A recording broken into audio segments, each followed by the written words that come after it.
Deus in loco sancto suo, Deus qui n'habitare facit unanimes in domo. Dieu, en son saint lieu, Dieu qui fait habiter un seul cœur dans sa demeure. Nomine Patris et Filii et Spiritus Sancti. Amen. L'Écriture est obligée de nous parler avec des images, de se mettre à notre portée. Nous sommes des êtres finis, bornés, de chair et d'os, qui ne connaissons les choses que par nos 5 sens. Et donc, l'Écriture descend à notre niveau pour nous exprimer même les choses de Dieu. Parce que dire Deus in loco sancto suo, c'est presque un contresens.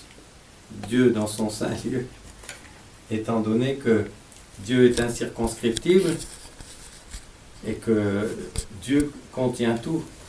Il n'est pas contenu, mais c'est lui qui contient tout. Donc on est tous contenus dans la puissance divine. C'est lui qui a tout créé et il est au-delà de sa création. Bon, on est obligé d'employer des images pour nous faire comprendre qu'il y a un lieu, si on peut dire, un lieu dans l'espace, un lieu dans le temps. Là encore, je suis obligé de prendre des images. Mais en fait, c'est un lieu hors de l'espace et hors du temps, puisqu'il n'y a pas de temps pour Dieu, il est dans l'éternité. Tout est présent pour lui. Donc, à notre niveau, à nous, disons, un lieu dans le temps et dans l'espace, où Dieu se manifeste à nous. Donc voilà, c'est ce qu'on veut dire là, Dieu dans son saint lieu. Et vous savez, sur les tombes, on lit, si j'y, enfin on lisait, parce que maintenant on ne le met plus, si j'y, monsieur un tel, etc. Donc si c'est à cet endroit-là, j'y, monsieur un tel ou madame une telle.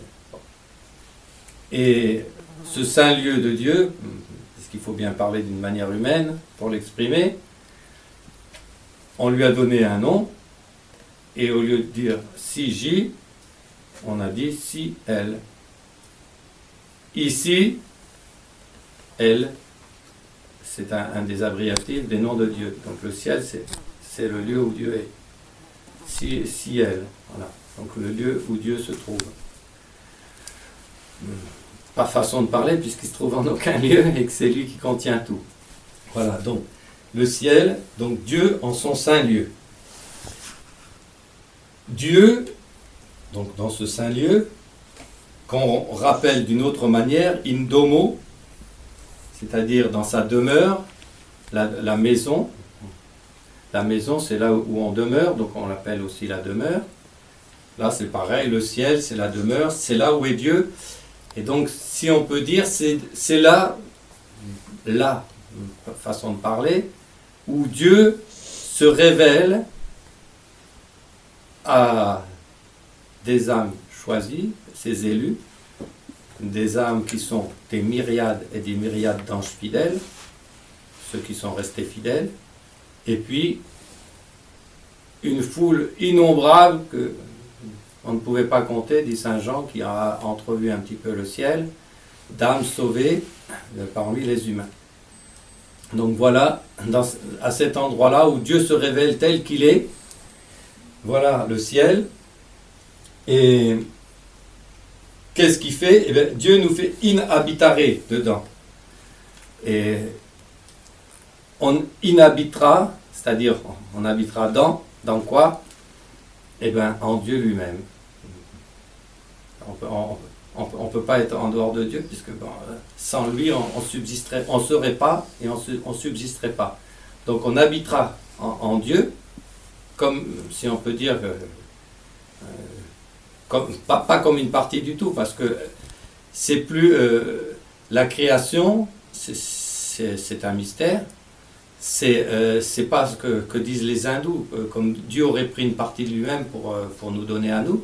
Non, il a fait autre chose que lui-même. La création, c'est quelque chose, c'est un concept qu'on ne peut pas comprendre. C'est Dieu de rien a fait quelque chose.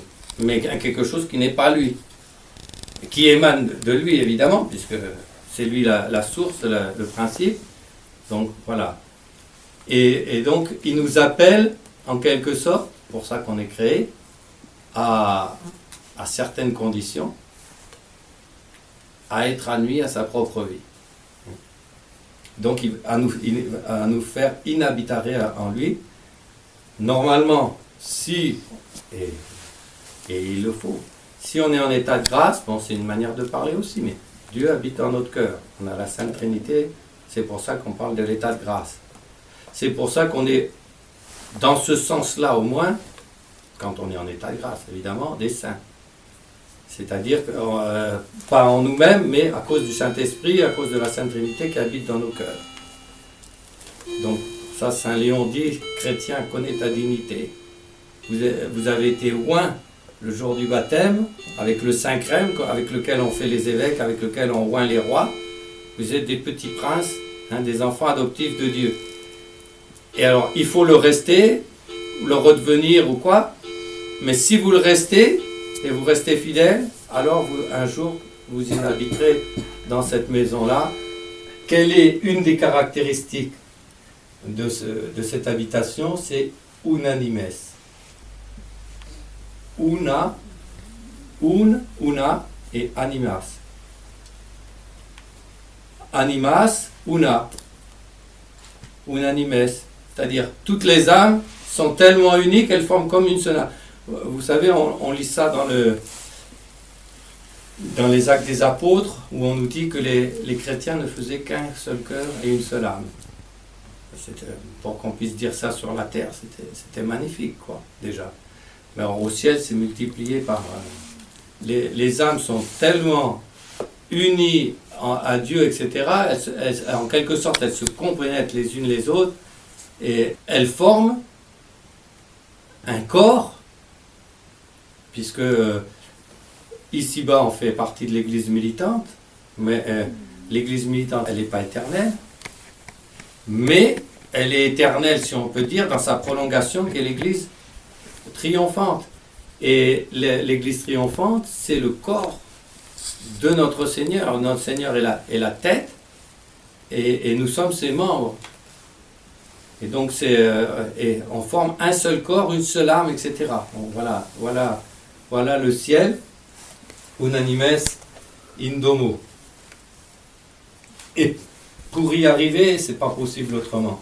Ipse David virtutem et fortitudinem plebiscue. Il n'y a que Dieu qui peut nous donner d'abord la vie, ensuite nous la conserver, mais aussi qui peut nous donner la vie de l'âme. Si on dit on est en état de grâce, si on dit un péché mortel, c'est parce qu'on perd cette vie de la grâce en nous. Il n'y a que Dieu qui peut nous la donner, et non seulement qui peut nous la donner, mais qui peut nous la conserver aussi.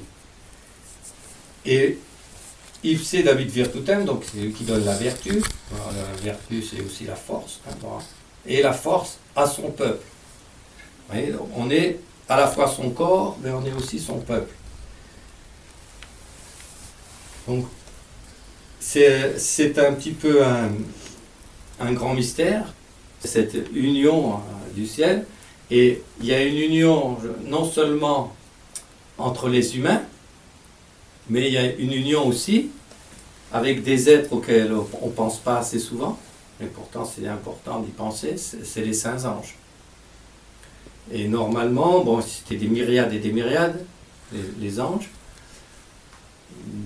C'est peut-être une façon d'exprimer les choses, mais en tout cas, c'est la tradition qui nous le dit, c'est très constant, que normalement les élus doivent remplacer les anges déchus dans chaque hiérarchie. Donc vous savez qu'il y a 9 hiérarchies, et puis les plus élevés qui sont au trône de Dieu, chacun à sa place. Et qu'il y a des humains qui sont transportés jusqu'aux plus hautes hiérarchies, puisque Sainte Thérèse d'Avila, dans plusieurs de ses visions, a vu de ses anciennes campagnes, donc du Carmel, qui étaient parmi les chérubins et les séraphins. Donc, voilà à quoi nous sommes appelés, chacun avec les grâces que Dieu nous donne. Et disons que pour songer un petit peu comment correspondre à la grâce, on peut dire qu'il y a en nous comme une union, disons, de trois influences en nous. Il y a en nous ce qui vient de Dieu, il y a en nous ce qui vient, on peut dire, de notre entourage positif et notre entourage négatif, et puis après il y a en nous ce que nous y mettons nous-mêmes, ce que nous cultivons. Et ce qui vient de Dieu, c'est forcément le principal. Ça peut être que le principal. C'est même l'essentiel. On serait pas, si Dieu ne nous avait pas créés, on n'y serait pas. On est né par nos parents, mais c'est Dieu qui a infusé l'âme. C'est Dieu qui a formé l'âme. C'est Dieu qui nous a donné telle intelligence, tel cœur, tel... C'est même lui qui a choisi, si on peut parler comme ça, même si c'est par un mélange de choses naturelles, parce que Dieu se sert des choses de la nature. C'est lui qui a choisi la couleur de nos yeux, de nos cheveux, notre carrure, notre hauteur, etc. Donc voilà, tout ça, ça vient de Dieu. On a reçu des dons encore plus grands. Comment c'est possible plus grand que ça? On a déjà la vie et tout ça, sans ça on n'aurait rien de plus. On a reçu aussi une participation à sa propre vie divine par le baptême, par la grâce. Donc ça vient aussi de Dieu. Autre chose qu'on a en nous-mêmes, c'est ce qu'on reçoit de notre entourage. Bon, d'abord de nos parents, de nos frères et sœurs, mais aussi de ce que je peux recevoir dans la rue, de ce que je peux recevoir à l'école, de ce que je peux recevoir... toutes ces influences-là nous forment ou nous déforment, malheureusement. Et puis après, le troisième élément, c'est ce que nous y mettons, ou nous y conservons, ou ce que nous écartons. Et ça, ce sont... Alors attention, parce que là, il y aurait encore des distinctions à faire. Nos pensées. Alors c'est pareil, nos pensées, forcément, on se les attribue à soi-même, mais il y a une grande partie de nos pensées qui nous sont infusées par le bon ange gardien, etc. Oh, j'étais bien inspiré aujourd'hui. D'où elle vient cette inspiration? Quelquefois, c'est je réfléchis, oh, c'est pénible, tout ça. D'une chose, je tire péniblement une autre, ça vient de moi. Mais là, hop, j'ai une bonne lumière. Hop, oh là, j'ai une mauvaise pensée. Oh, un mauvais désir. Bon, j'ai regardé des choses, là, c'est la cause de ce que j'ai fait hier, par exemple. Ça me revient. Mais même encore, quelquefois, là, les démons s'en servent pour nous refaire du cinéma, etc. Bon. Donc, même à ce niveau-là. Après, les affections, tout ça, ce sont mes enfants. Mes pensées, mes paroles et mes actions, dans la mesure où elles viennent de moi, où elles sont volontaires. Alors, pour prendre le chemin du ciel, il faut cultiver tout ce qui vient de Dieu, faire le tri de ce qui vient de notre entourage, tout ce qui vient de notre bon entourage et tout ça, pour y correspondre et puis emmagasiner, etc. Tout ce qui vient de notre mauvais entourage, pour l'écarter. Souvent il y a un mélange. Je suis en université, bon, forcément il y a une bonne partie de ce que je reçois est bon. Si c'était pas bon, ça ne servirait à rien que j'y sois. Donc il y a une partie bonne, naturellement bonne, etc.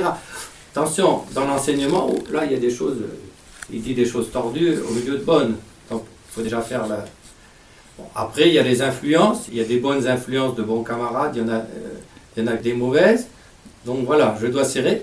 Et puis après, je dois aussi, parce que c'est ça dont je suis principalement responsable, et donc c'est là-dessus que Dieu va nous juger après, ce sont mes propres enfants à moi, intérieurs. C'est-à-dire mes pensées, mes paroles et mes actes. Voilà.